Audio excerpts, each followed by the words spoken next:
the hills with the country. Now, if we think train station, pregnant girl, hills, immediate future, country, afterwards. So, what's going on in the second half of the sentence? Yeah. Good. Connotation is negative. Brown, dry. Negative connotations. Now, we have about 3 things we can pull out of this countryside. Great pieces of literature, good symbols, like layered cake, right? It doesn't just represent one thing. It's going to represent a whole bunch of different things at once. So what does the country represent here? What'd you say? A little bit more direct than that. Yeah, the countryside has no grass, no trees, no vegetation. It's just deserted, brown, dry. And you were right with the little light, but I need you to go one step further. Well, I'm thinking either because there's no hills, maybe there's a lack of that, like, goodness, or it's, like, after the pregnancy with the baby, and then it's, like, boring. Okay, good. Step 1, she's assuming that the woman is picturing in the future, after the hill is gone, life with the baby. Brown and dry. Okay? 2 things. What's going to create a brown and dry life for her? So what's going to be brown and dry in her life if she has the baby? She won't really like have a life. Like, Okay, so responsibility. I'm down with that. maybe the man will leave her. The relationship. She's predicting that if she has this baby, the relationship will go downhill. And we're going to get a good chunk today about the details of their relationship. Okay? Now, what else? What else can make her life negative if she has this baby? Well, the hill has a sunlight, so the country's dark. Okay, now you're going in the opposite direction, but keep going. So if it's dark, that means that God won't approve of the baby being born. You said won't, correct? Yeah. Okay, and why not? Um, Oh, come on, come on, come on. You're right there. Come on. You got it. Why would God not approve of her having this child? But not in a sense that I'm saying he's supporting the abortion by any means in the thing. But why would it be dark? 2 things we can say from this. Andrew? I think she's not married. Boom! They're not married. Good job, Andrew. Now, I want you to take this same thinking. And again, textual analysis, we're going to get multiple points of analysis from the same thing. So let's back up a second. Girl, right? In the future, pregnant baby. After that, she's picturing things that are brown and dry. The hill is now gone. So what else does the country represent?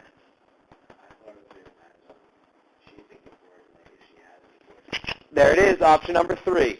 The countryside would represent what life would be like if she does have the abortion.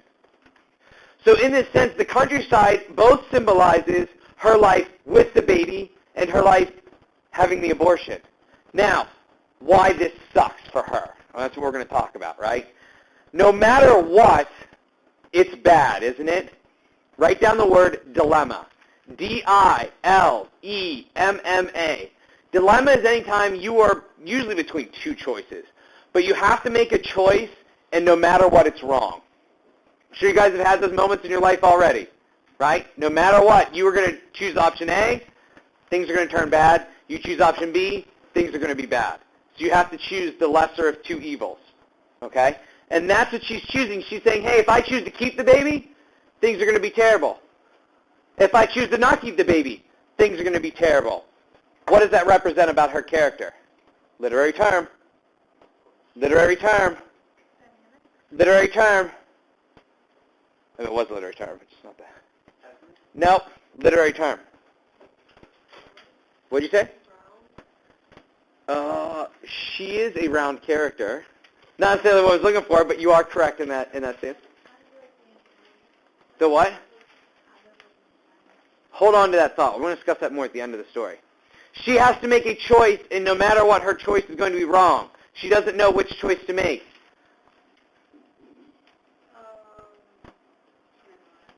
Never mind. Self versus self-conflict? Yeah, well, that would be correct, but can you give me the more academic term for that? What's a character versus self-conflict? What's that called? Begins with an I. Internal. Yeah, there we go. No. Internal conflict. Does everyone see the evidence of that? Now, what's cool about that is, did she tell us she was having a conflict? Did we see her individual conflict? That came from the setting. That's when we start evaluating pieces of literature and seeing how complex they are, when the setting can describe to us the internal conflict of a character. Okay? All right, any questions about this? Boom, boom, boom. All right, next line builds that thought. They look like white elephants. She's now talking about the hills. What's a white elephant? I'm going to wander around a little bit. What's a white elephant? How do we write that definition down? Yes. It's great but not worth the trouble. Okay, good. It's something that's good but not worth the trouble. Do you want to keep something that's a white elephant? No. You'd be happy to get rid of it. So now she's looking at the hill and she's saying that hill's a white elephant. It's something that's really awesome that other people would like, but I'd be happy to be rid of it. So what's she really talking about here? What is she talking about? She doesn't want the baby. She doesn't want the baby. Write it down.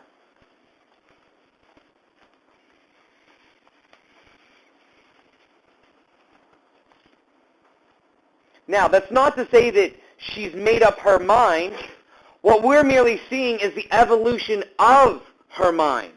The thoughts she's having, the going back and forth, and how complicated it is to make a critical decision in a relationship. Albeit not just about abortion, but any of those core issues that you're going to have in a relationship. Okay? When to settle down, when to progress, when to get married. All those critical decisions that you're going to go back and forth on. Should I move in with them? Should I not? Should I get married to him? Should I not? Right? All of those decisions that are a core part of a relationship. All right. Now it gets interesting because here's what the man's bringing to the table. I've never seen one. What's he literally talking about? Word for word. Yes. Yeah, a white elephant. He's saying I've never seen the object, a white elephant. I believe they're from like Indonesia, maybe Southeastern Asia. So he's telling us he hasn't traveled there. If you're picking up on the fact that he travels a lot, right? He hasn't traveled there. Now, layered cake. What's he really telling us here? Yep, he's never gotten somebody pregnant before. Important, write down.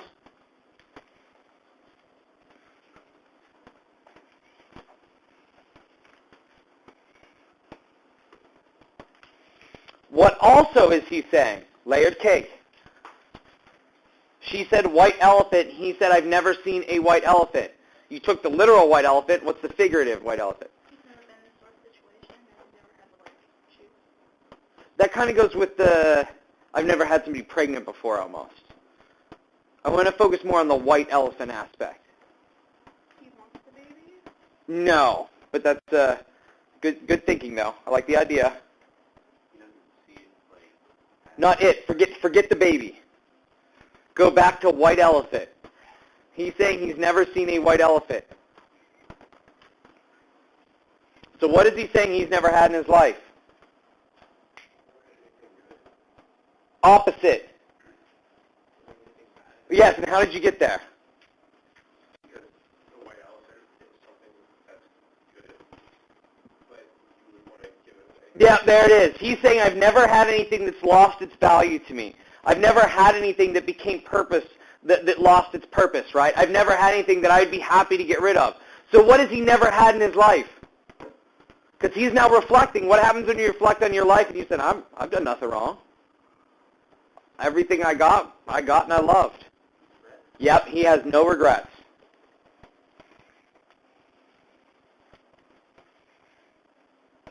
So what is the man worried about having now? No, well, yes. Well, yeah, but regrets. He's wondering if this baby is going to end up being a regret. Now, do you think she picks up on that? I'd say so. I think she picks up on what's going on here with him, and we're going to see that play out. All right.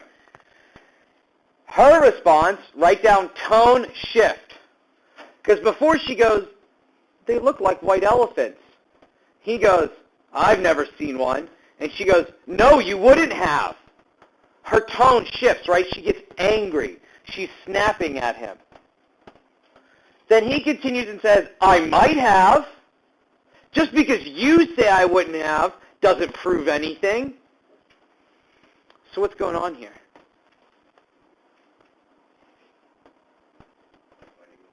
Yes, first big piece of conflict. Write it down. Remember the peaks in the rising action we talked about. This is one of those rising peaks, okay, because we're seeing the conflict between protagonist and antagonist. Next, what else is going on? He sort of has like an ego there, so she's sort of like diminishing his power in the relationship, sort of by like back talking. But how does it end? He wins anyway. Yep, there you go. So she tries to push back. What does he do? He dominates, and then notice, conversation's over. He says, just because you say I wouldn't have doesn't prove anything, conversation over. So again, showing at the end of this conversation, like the previous one, he gets the final word and pretty much the final say and the dominance of it. Everybody got that, right? Now, let's back up one more because I think you're missing a big point here. She said they look like white elephants, potentially being pregnancy. He said, I've never seen one, as in, I've never gotten anybody pregnant before. She goes, no, you wouldn't have. And he goes, well, I might have. Just because you say that doesn't make it true. So what's going on here? Yeah, they don't know each other at all. Again, showing us, characterizing their relationship. They don't know each other's past. They don't know each other very well. Probably something you want to know before you end up having a baby with somebody is their past. Especially if they're like a serial killer or something. Now, what's interesting about this is, let me rephrase this conversation, right? She's like, hey, kind of looks like I'm pregnant. And he's going, yeah, I've never gotten anybody pregnant before. And she goes, no, you wouldn't have. And then he's going, well, I might have like 10 kids. How would you know? Right? But that's what's going on at the subtle level, right? Again, talking around the topic, which is what they're doing. They're talking around it, okay? Now, again, him trying to establish himself as, look, I'm the dominant male. Just because you said doesn't mean anything, he's putting her down, putting her in her place. And we're going to see this continue to happen. All right. Next. Yes, sir. Yes. Very much so. And we're going to see why in a second. If we get there today, you're going to see something very complex happen with this character in one minor line. Wait, so is that why she's thinking of abortion, because he would want it? Mm-hmm. And we talked before about the dependence on him, and we're going to get to that again. That dependence is a big thing, because she's afraid that if she has the abortion, he'll stay, but she'll ruin herself. If she keeps the baby, he might not stay, and now she has to be independent. So the fear of being independent might be keeping her in the relationship and not forcing to do what he wants to do. And you're going to see that play out with that dependence right there. All right, line. Put another slash right before the girl looks at the bead curtain. What do we have there? He snaps, cut off the conversation. Yep, awkward silence. So what does she find herself doing? Staring at the beaded curtain.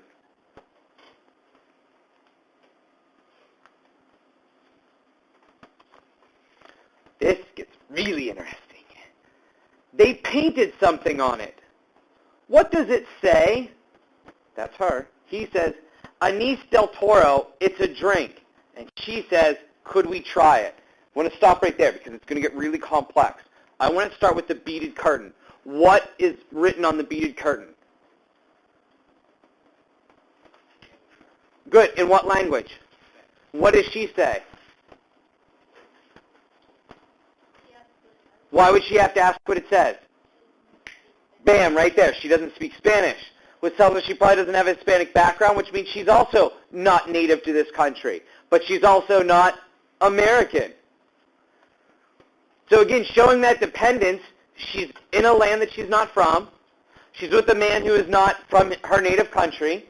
Again, showing that uneasiness that she might be feeling. Okay? But what can he do?